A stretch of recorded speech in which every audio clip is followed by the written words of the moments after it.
ब्रह्मानंदं परम सुखदं केवलं ज्ञान मूर्तिं द्वन्द्वातीतं गगनसदृशं तत्त्वमस्यादिलक्ष्यम् एकं नित्यं विमलं अचलं सर्वधी साक्षिभूतं भावातीतं त्रिगुणरहितं सद्गुरुं तं नमामि।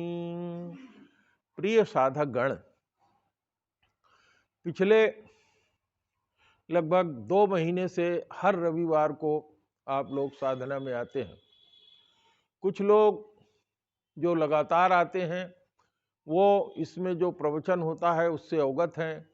कुछ लोग जो नए आते हैं उन्हें संभव है कि पीछे की चीज़ें ज्ञात नहीं है, इसलिए कुछ बताने वाली बातें जो बताई जाएंगी यहाँ उसे समझने में सोचना पड़ेगा। साधकगण, हमारे वेदों में बताया गया है कि जो जीव है उसके अंदर आत्मा होती है, जो चैतन्य होती है, जो चेतन अमल सहज सुखरास कही गई है। यह आत्मा शब्द ब्रह्म के लिए, परमेश्वर के लिए, भगवान के लिए तथा जीव दोनों के लिए प्रयोग में आती है। जब साधक धीरे धीरे साधना की ओर चलता है तो भगवान की तरफ से कुछ संकेत उसे मिलते हैं। साधक इसे कैसे जानेगा कि जो हम साधना कर रहे हैं, जिसकी साधना कर रहे हैं, उसके तरफ से कुछ संकेत हमको मिल रहे हैं।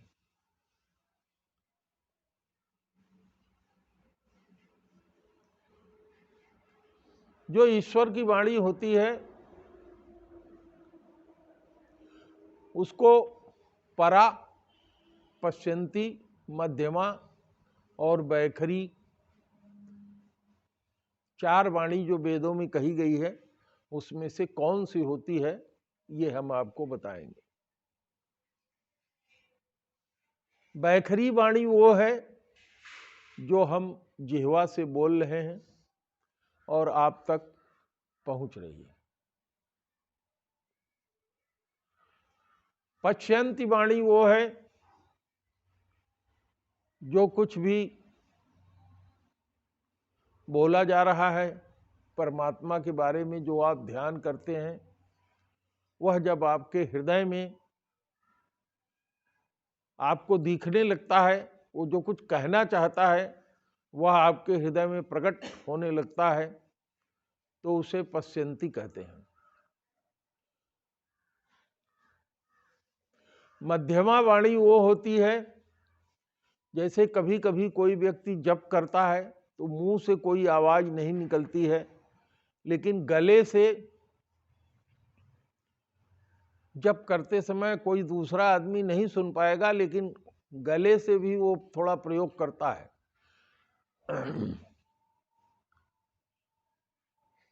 तो 4 वाणी हमने आपको बताया।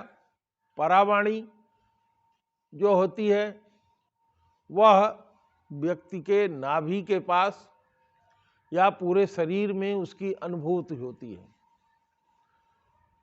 परा एक शक्ति है जिसके माध्यम से, जिसको हम ब्रह्म कहते हैं, ईश्वर कहते हैं, परमेश्वर कहते हैं या भगवान कहते हैं, वो अपने भक्त के पास, साधक के पास जो कुछ करना कहना चाहता है उसको उसे अवगत कराता है। यह वाणी परावाणी कहलाती है। हम लोगों की क्या स्थिति है जो साधना के शुरुआत में होते हैं, वो केवल बैखरी वाणी जो मुंह से आवाज निकाली जाती है उसी को हम लोग जानते पहचानते हैं। जितने भी जीव हैं, जैसे कुत्ता है वो भौंकता है, वो उसकी बैखरी वाणी है। घोड़ा है वो हिनहिनाता है। गधा जो है वो रेंगता है। उसी तरीके से हम आप जो बोलते हैं ये भी बैखरी वाणी होती है। लेकिन इस वाणी से ही आपको ज्ञान हो जाता है। जो आवाज आती है उसको सुन करके आप जब अपने कान में उसको ग्रहण करते हैं तो आपको पता लग जाता है कि यह कोई सामान्य व्यक्ति कुछ कह रहा है या कोई व्यक्ति रो रहा है या कोई दुख में पड़ा हुआ व्यक्ति अपनी वाणी व्यक्त कर रहा है। यह बैखरी वाणी से अभिव्यक्ति होती है।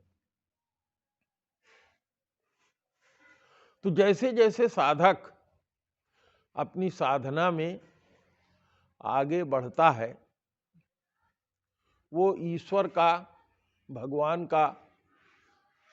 भगवान को आत्मसात करता है, तो धीरे धीरे उसका संबंध उससे हो जाता है, ईश्वर से, परमेश्वर से, भगवान से। आज भी आपने सुना होगा कि जब अभी कुछ दिन पहले सुनामी आई थी जिसमें हमारे दक्षिण भारत में समुद्र के किनारे जितने जिले हैं उसमें पानी की बड़ी बड़ी लहरें 11 मीटर, 10 मीटर, 11 मीटर की लहरें उठी और जहां तक गई वहां तक विनाश हो गया, सब कुछ नष्ट हो गया। लेकिन अंडमान निकोबार में रहने वाली बहुत सी आदिवासी जो प्रजातियां हैं जिनका आज भी मनुष्य से संपर्क नहीं हो पाया है, उन प्रजाति के लोगों ने इस खतरे को घंटा 2 घंटा पहले या एक दिन पहले ही भांप लिया था कि इस तरह की सुनामी आने वाली है, ऊंची ऊंची लहरें उठेंगी, लोग बह जाएंगे, मरेंगे। और वो लोग ऊंचे ऊंचे चट्टानों पे, जो जहां तक समुद्र की लहर पहुंच सकती थी वो जानते थे, उससे दूर पहुंच करके पेड़ों के ऊपर, पहाड़ों पे या ऐसी जगहों पे पहुंच गए थे जहां की उनका कोई नुकसान नहीं हुआ। इसी तरह से उन जंगलों में रहने वाले जो जंगली जीव हैं वो भी जान गए थे कि सुनामी जैसी कोई चीज आने वाली है और वो भी दूर हट गए थे, जंगल से दूर हो गए थे, ऐसी जगह पहुंच गए थे जहां उनको भी नुकसान नहीं पहुंचा। तो ये एक तरह की परावाणी है जो उन्हें पकड़ में, समझ में आती है। हम लोग जो कहीं शहर में निवास करते हैं, गांव में निवास करते हैं, समूह में निवास करते हैं, हम लोगों ने अपनी सूंघने की, धरती के कंपन से, वायु में आने वाली संकेतों को हम लोग नहीं पकड़ पाते। कारण क्या है? कारण ये है कि हम लोग जो आर्टिफिशियल जीवन जी रहे हैं इसमें जो हमें अनुभूति बचपन से या अपने बुजुर्गों से होकर के मिलनी चाहिए थी वो नहीं मिल रही है। विज्ञान के अंधे दौड़ में या तो हम अपने शरीर में सेंट लगाते हैं या कुछ इस तरह का प्रयोग करते हैं अपने खाने पीने में भी कि हमारी जो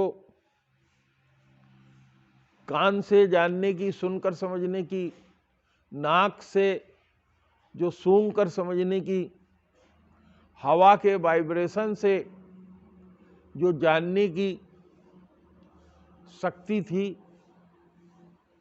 वह नष्ट हो चुकी है।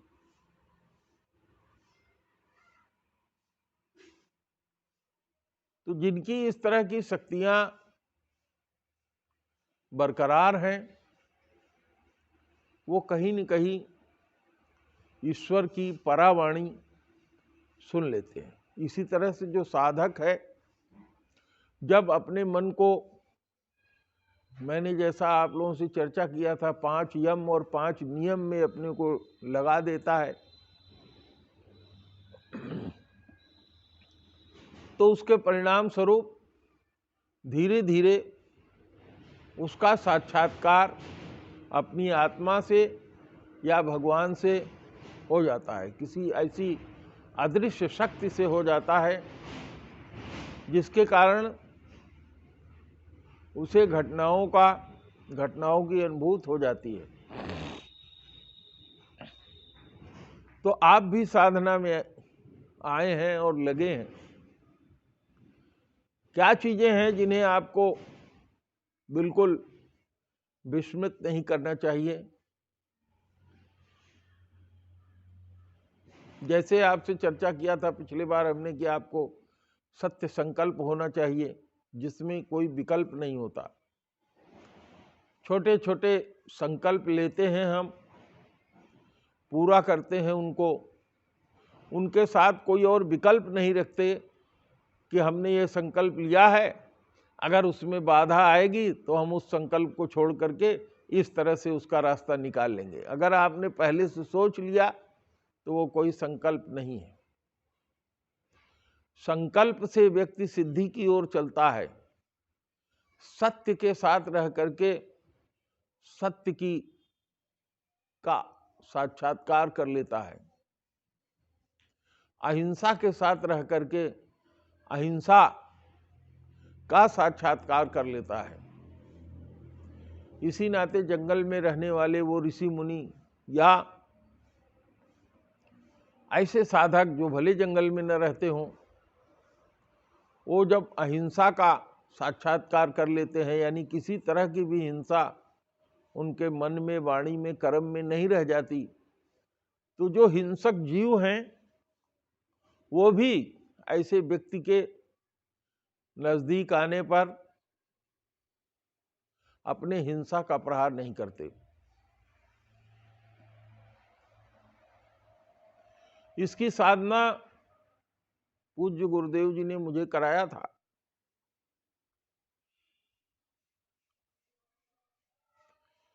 दो चार घटनाएं ऐसी हुई हैं जिनमें से एक आध घटना की मैं आपसे चर्चा करना चाहूंगा। पूज्य गुरुदेव जब मुझे साधना कराते थे तो उनका निर्देश था कि आपका ध्यान करने के लिए, साधना के लिए आप 3 बजे से बैठ जाइए। और जैसा साधना करने के लिए हम लोग बैठते हैं, रीढ़ गर्दन सीधी होती है, आंखें बंद रहती हैं और सामान्यतया रोशनी हम इतना डिम कर देते हैं, बुझा देते हैं कि चाहे 0 वाट का बल्ब हो या रोशनी बिल्कुल कम हो, साधना में इस तरह की स्थिति में हो जाते हैं। तो हमने महसूस किया था कि 1-2 जहरीले जंतु, सांप आकर के और बिल्कुल फन निकाले जहां ध्यान हम करते थे, उससे 2 से 3 फुट की दूरी पर प्रतिदिन बैठ जाता था। एक दिन की घटना होती तो हम मान लेते कोई संयोग है, वो आया होगा और आकर के वहाँ अपनी पोजीशन ले लिया है और बैठा है। इतना ही नहीं, यहाँ नीचे ओबी में ध्यान हो रहा था। आप सब लोग साधक नीचे बैठे हुए थे। एक कमरे में एक बहुत ही पीले रंग का बड़ा सा बिच्छू बैठा हुआ था और उस कमरे में जो साधक बैठे थे, वो साधना में जो 9 दिन का शिविर था, 10 दिन का, उसमें 4 या 5 दिन गुजर गया था। और जब एक दिन उन्होंने टार्च जला करके देखा तो वो बिच्छू उसी कमरे में लगातार निवास कर रहा था और सामने वो रहता था और किसी भी दिन उसने डंक नहीं मारा, क्योंकि उस साधना के शिविर में सबसे यही संकल्प करा लिया जाता था कि कोई भी व्यक्ति किसी कीड़े मकोड़े को मारने की बात तो छोड़ दीजिए, मारने की इच्छा भी अपने अंदर नहीं लाएगा। और हमें याद है कि शायद ये प्रधान जी थे जो वर्मा के पीछे बैठे हैं, इन्होंने फिर उसको वहां से उठाया और वहां से दूर हटाया। संभवतः वो आप ही के कमरे में था या कोई उसमें और बैठा था, उसके कमरे में था।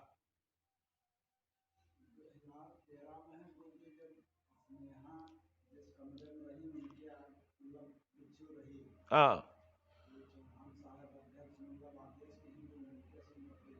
हाँ, उसको बाल्टी में लिया और बाल्टी में ले जा करके उसको जो है दूर हटाया।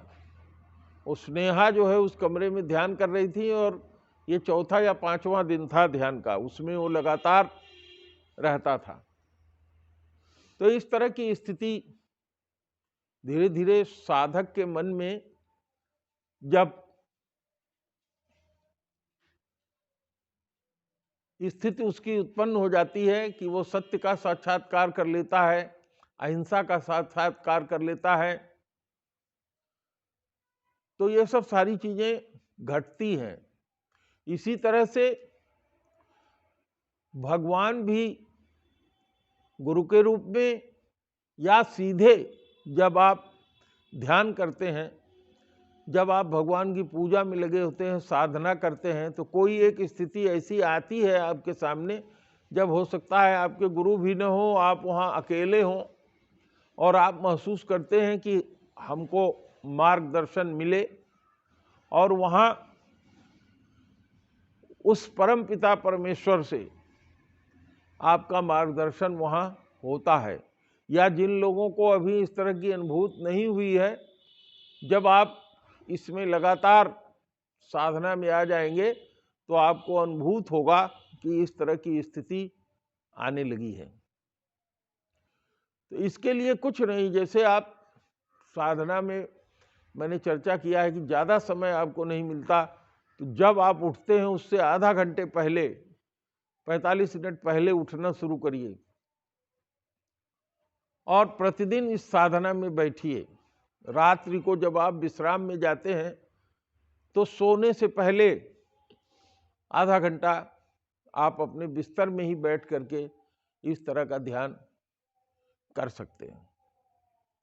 अब वर्मा जी मेरे साथ रहते हैं, मैं इनको देखता हूं, हमारी अपनी आदत तो है ही, लेकिन इनको भी मैं देखता हूं कि प्रतिदिन चाहे 10 बजे आवें चाहे 11 बजे आएंगे, दूसरा व्यक्ति ये सोच सकता है कि 11 बज गया है, चलो ये ध्यान वाला काम कल कर लेंगे, लेकिन नहीं, ये जय बजे भी आएंगे, नियमित रूप से विश्राम से पहले बैठ करके ध्यान करेंगे और उसके बाद ही विश्राम में जाते।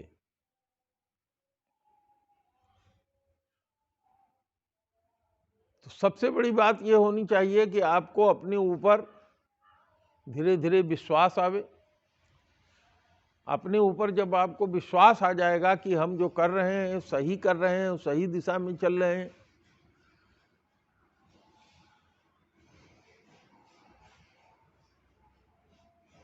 तो आप महसूस करेंगे कि उस भगवान के प्रति आपके मन में धीरे धीरे अनुराग प्रेम उत्पन्न होगा। हमने आपसे चर्चा किया है कि जो आप सब लोग साधक हैं, आपको अपने मन में ये रखना चाहिए कि हमको मुक्ति नहीं चाहिए, हमको भक्ति भी नहीं चाहिए, हमको भोग भी नहीं चाहिए, भुक्ति भी नहीं चाहिए, भोग भी नहीं चाहिए। साधना करने के बाद एक स्थिति ऐसी आती है कि आज आपकी जितनी परेशानियां हैं या तो वो और बढ़ेंगी, या आप देखेंगे कि रिद्धि सिद्धि, आप देखेंगे कि जितनी आपकी परेशानियां हैं वो दूर होती जाएंगी। आपको यश, वैभव, ये सब धीरे धीरे प्राप्त होने लगेगा। तो अब इसमें यदि कोई यश और वैभव में भूल गया तो उसके भटक जाने की स्थिति होती है। और यदि साधक इसको छोड़ करके आगे बढ़ जाता है, संसार को छोड़ करके भगवान की तरफ जब बढ़ जाता है कि संसार हमें नहीं चाहिए, प्रभु जितना तुमने दिया है वो पर्याप्त है, तो आप देखेंगे कि इस तरह की जो प्रभु की परावाणी है वो आपको भी महसूस होने लगेगी। लेकिन उससे पहले सबसे अंतिम वाणी परा, फिर पश्यंती, फिर मध्यमा, फिर वैखरी। परा सबसे अंतिम वाणी है, पश्यंती हृदय में आने वाली दूसरी वाणी है, तीसरी वाणी मध्यमा और चौथी वाणी वैखरी है। तो हम सब लोग वैखरी पे ही हैं। अब जो हम आपसे ध्यान के पहले की चर्चा करते हैं वो पूरा हो चुका है। आप लोग जिस तरह से बैठे हैं अपना ध्यान यहीं से शुरू करें।